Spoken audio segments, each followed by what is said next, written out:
fire company? Paul Newbert from Quakertown. From Quakertown. Where is this located? Oh, about 14 miles south of Allentown. South of Allentown. That's right. That's a little bit of a distance from here, isn't it? That's right, about 37 miles. How many men have come down with you today? Only 4. Only 4. Did you come down a piece of equipment? No, we brought our car down. You come down in your own personal car. What equipment do you have up at your fire company?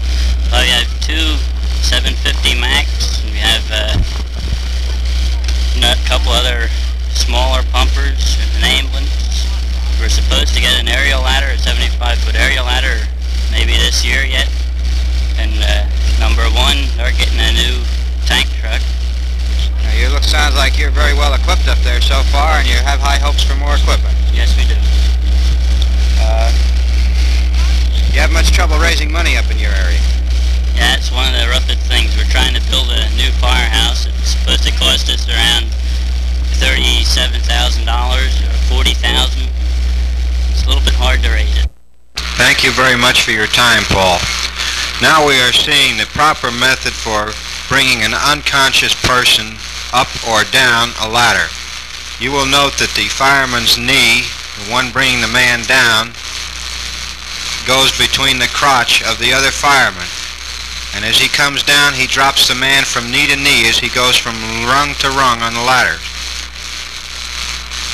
This is not as easy as it seems. It's a very hard job. It takes a great deal of skill and practice. The next section that we see here is the rescue net course. The instructor, Chief Zielek, is telling the men how to hold their wrists, how to bend their knees so that they can avoid a fracture bone. You will also note in a second or two that they dump the net one side to ground to roll the rescued party out of the net onto the ground so that he can be worked on and so that the net is available for the next party to jump. Chief Zielek will now drill the men in the movement of the net back and forward, always keeping their eyes on the victim who is falling toward the ground. They have to get that net into place.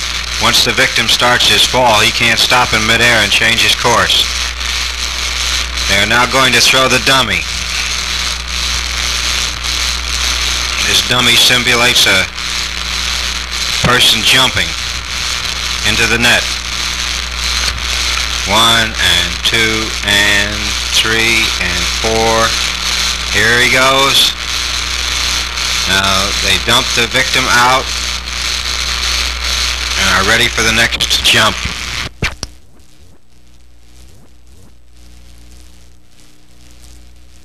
We have returned to the fireground site. In the foreground you see the American Hose Hook and Ladder Company No. 2 of Bristol Borough. This is a volunteer organization like all the others that you've seen here today.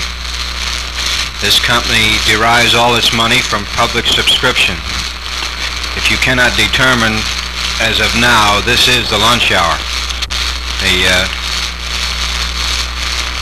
Hook and Ladder Company has provided sandwiches and soda, coffee, so on for the men. They don't eat often, but when they do, they eat pretty good.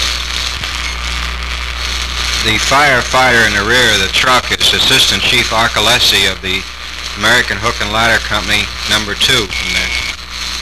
of Bristol Borough. It is interesting to note that this rescue truck is chartered to go anywhere within the United States to provide food and comfort to firefighters. At this time, most of the firemen are probably talking over their experiences of the day, asking questions and getting answers. This fire company that furnishes this truck also has a quad and a pumper. Lunch break is just about over now, so we're going to go over and join a group of men around the fire truck. The course they are taking is relays and pumping. Pumps and relay.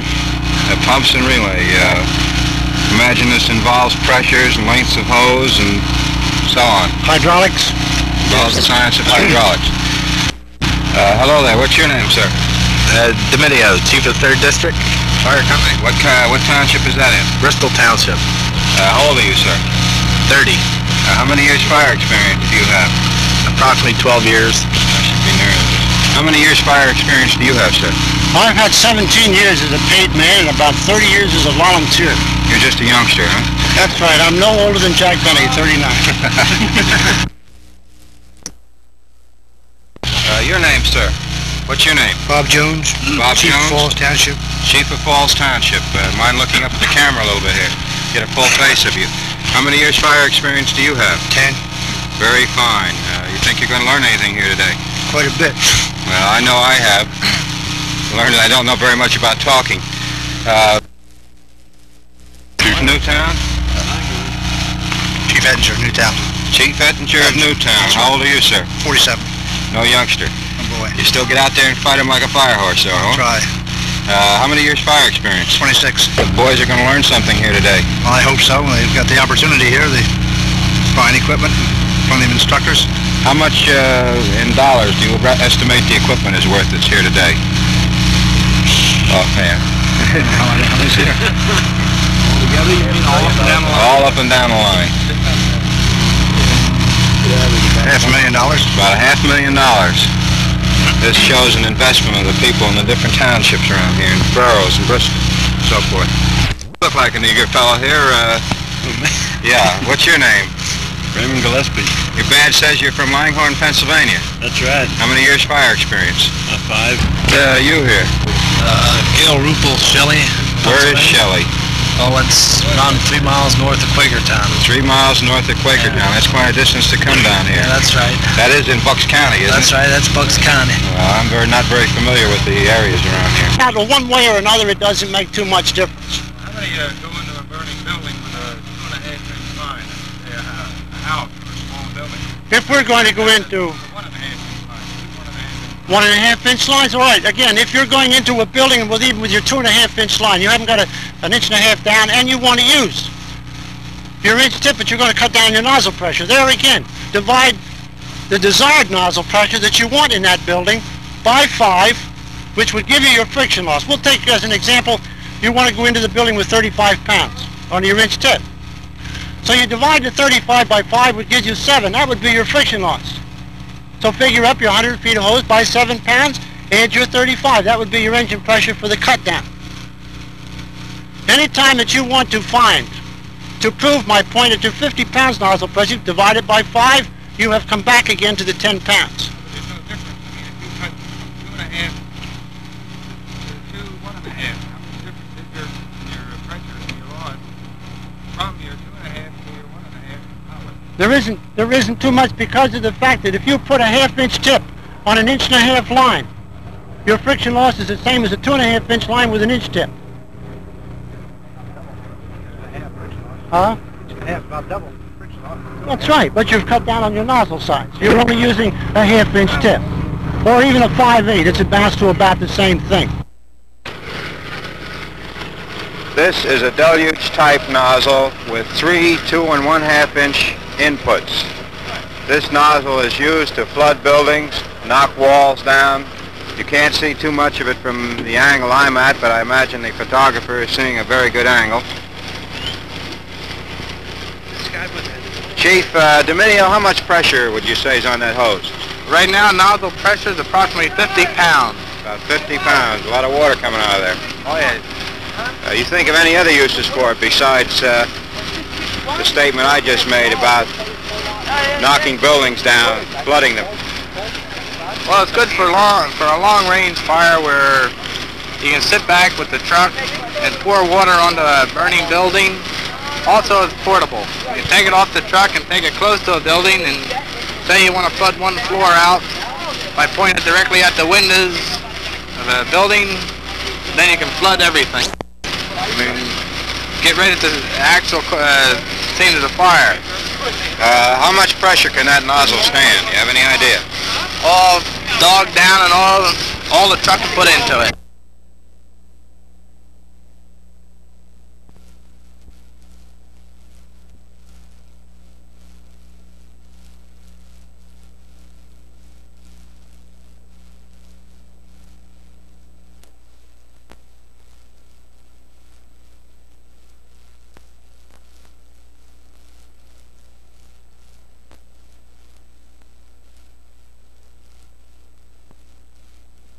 there. What's your name? Ann Kateri, What's your address?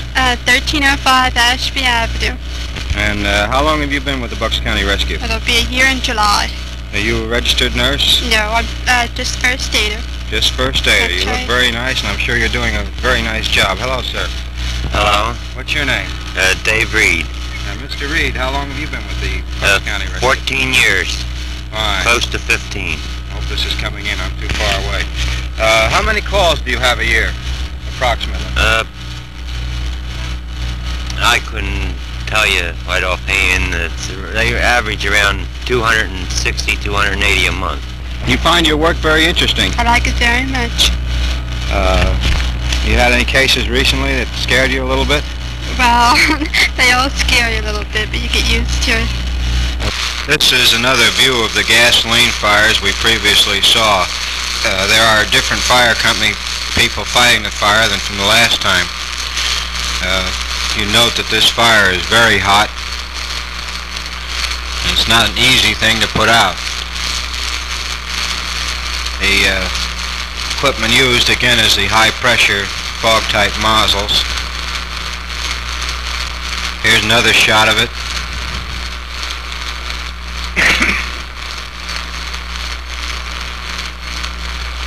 Levittown too has been very well represented here today.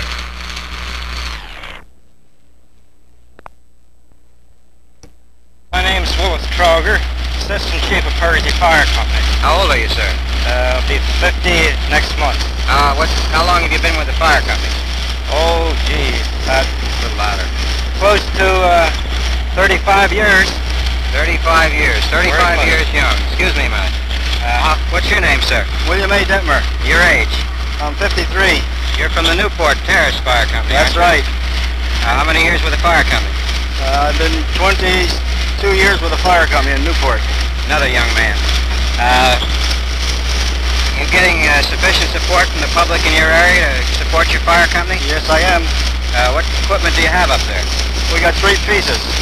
We got an international pumper, 750 gallons. We got a Dodge 250-gallon pumper, and we got a tank wagon, holds 1,500 gallon of water. Now, With a 100-gallon pump on it. This is a good deal. What equipment do you have at your fire station, sir? We have four pieces of equipment. We have a 750-gallon autocar pumper. We have a 500-gallon Mac, and we have a 600-gallon volume and high pressure, John Bean high pressure. And we have a utility truck, and we also have a one ambulance. You have one ambulance. How many people can you carry in that utility truck? Oh, we had as high as 25 on.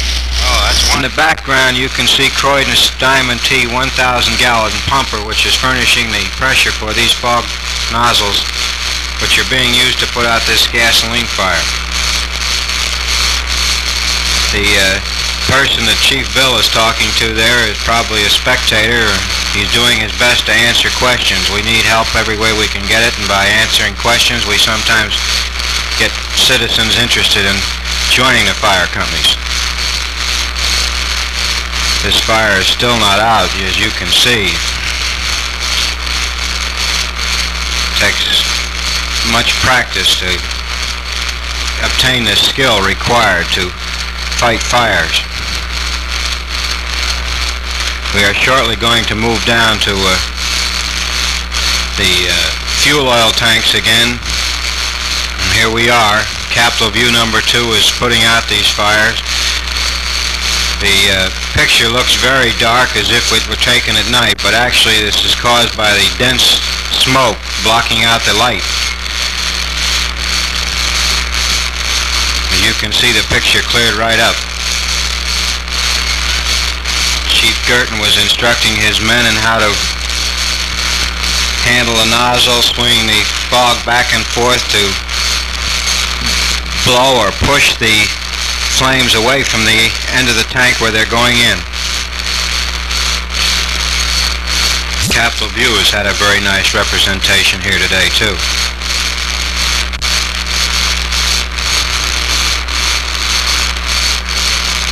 In the background you can see what appears to be a pumper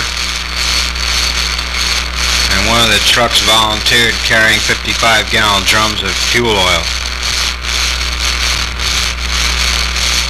Notice the motion of the nozzle.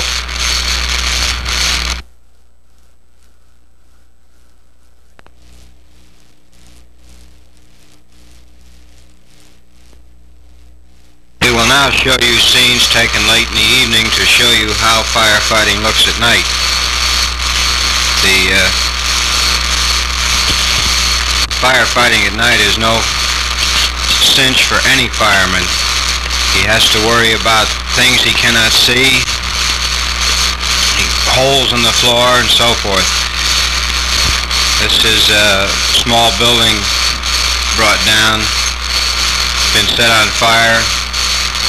These are the diesel oil tanks. The flame is just about all you can see. Just barely in the background you can see the foliage on the trees and shrubs. Many people in the area of this fire school in the last few days have been wondering what all the smoke was about, why there were no alarms turned in, but the fire school was operating normally and everything was covered.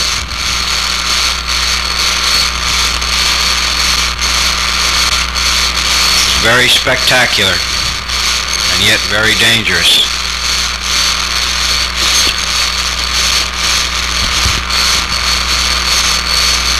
This could almost be a fire in an oil yard somewhere. Oil storage yard. There's been continually attempting all day to burn this small building in the background, but it's been wet down so many times that actually it never did completely burn to the ground.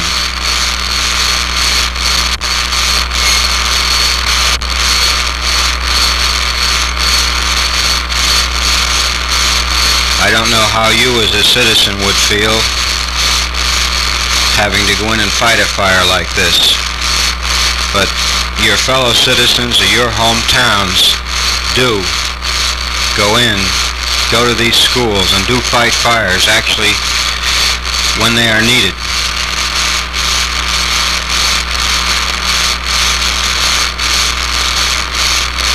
This is a roaring inferno. With the proper training, it doesn't take long to put them out.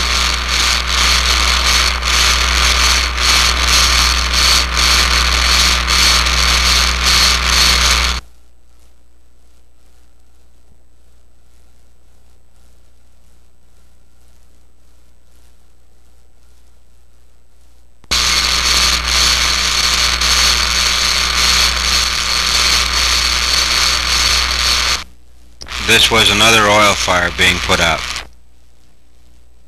This is a full shot of Croydon's Diamond T 1,000 gallon pumper. A very nice looking vehicle. Sir, what's your name? Cuccinell from Tullytown. From Tullytown? Tullytown. Your name, sir?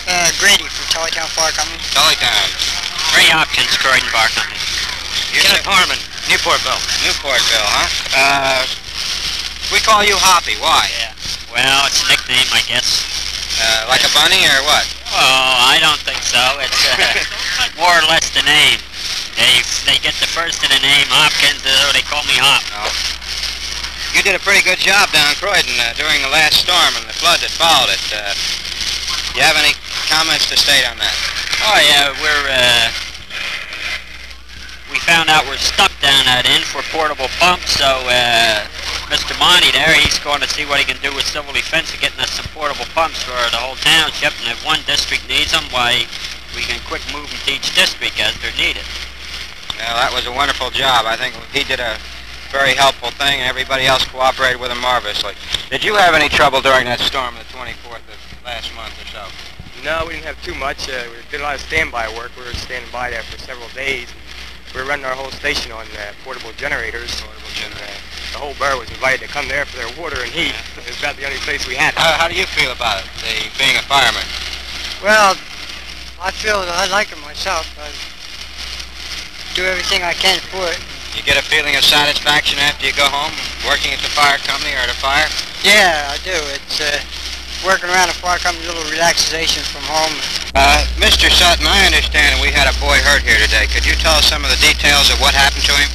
Well, it was one of those things that the fellow was instructed to go in on the high pressure system, and was unfortunate that he has changed his fog stream over into a solid stream, and he got a reflex on the fire, and it caused a burn of the face. We feel very sorry to think that it has occurred, but we have this school to teach things, and well, it's one of those things that we're sorry it happened, and well, it's one of those things that learn a lesson, but you can easily get hurt. I would like to question Smokey on it. Maybe he can tell you a little bit more about it. All right, who was the man that brought him?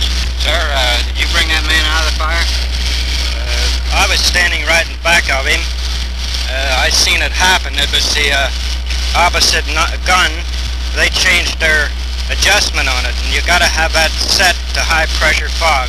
And they changed that when they went in on a straight stream, practically straight stream. And that's what threw this flashback over on the other man on the other gun. Could you tell us how bad this fellow was hurt? Well, the fellow was more or less like a bad sunburn, maybe first and second degree burns of the left side of the face. There was no apparent injury to the eye or to the mouth. At first they thought he may have swallowed a few of the flames, but he claimed he did not, and his tongue was normal when we got him to the hospital. And what is your name, sir? Johnny Hemp. Joe Fox. And you, miss? Mary DeFranco. Mary, did the boy take it like a man? Or? He was all right. He was good. Good. All right. Thank you very much. Can you tell us something about the accident?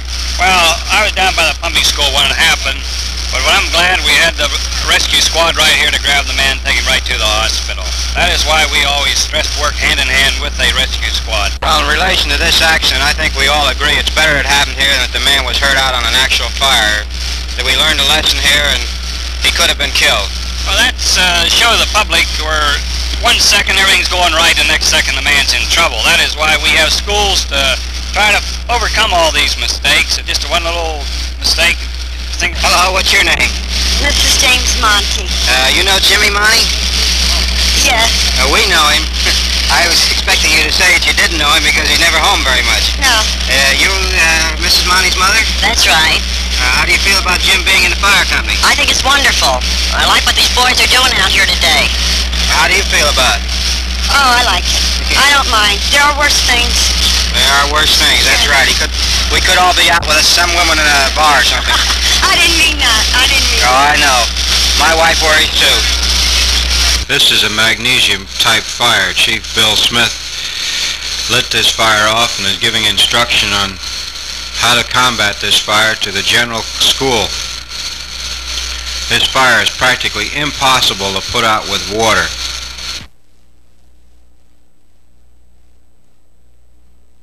See, they're bringing the fellow back that earlier was burned on the face here. I'm going to go over and attempt an interview with him.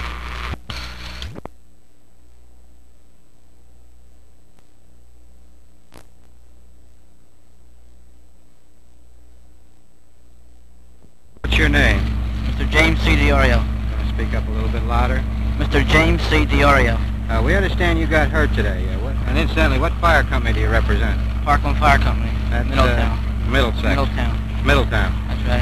How did you get hurt?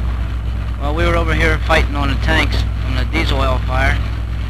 And I was coming in on the one side, and the other guy's on the other side. And he must have got his hose up pretty high and started splashing water at us. The diesel oil. And you got hot flaming diesel oil on you. That's right. That's right. Does it hurt you much? Well, it hurts a little bit now. It hurt more when I went to the hospital.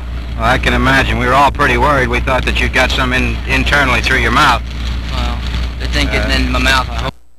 These are more shots of the magnesium fire taken during the time that we interviewed the man that was hurt. About the only thing you can do is to keep the heat down with water. You cannot put the fire out. The fire has to burn itself out with this type of firefighting. In a moment or two, we're going to see the results of the magnesium burning itself out, and now we see yellow phosphorus, which when it has contact with air begins to burn. Bill Sutton, Newportville chief, will now give his final comments on the fire school.